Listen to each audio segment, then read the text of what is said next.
Now, the fighting comes amid growing hope that there is a deal to release hundreds of hostages being held by Hamas. That deal could soon be reached. Israel's war cabinet met late into the night to discuss. CTV's Tony Grace joins me now with the latest on that. So, Tony, we started to hear this news over the weekend. What's the latest this morning on the negotiations around these hostages?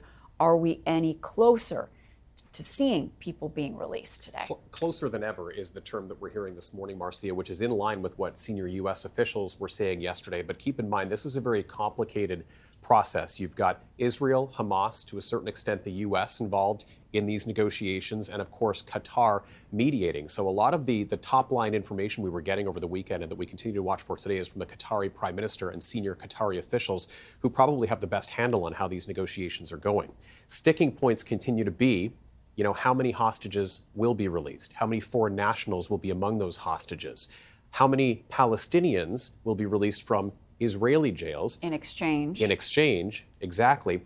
And not only that, but this whole idea of how long will the window be where the fighting stops? Will it be multiple days? Will it be multiple hours within each day over a 3 to 5 day period? A lot of details that still aren't coming forward yet. And to the families, of course, who are waiting for word on those hostages, all of those details are important. And I think a lot of people might be wondering, Tony, what's in it for Hamas to release these hostages, and how we hear you that this is close, but how fragile is this agreement, if you will call it that, at this point?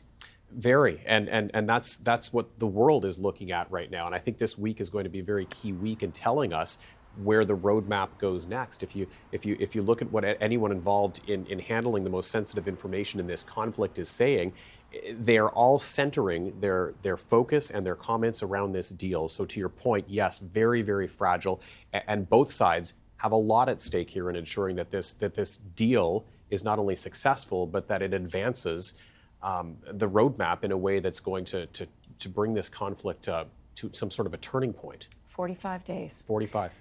Tony, thank you for that update. Keep us posted, please. Thanks, Marcia.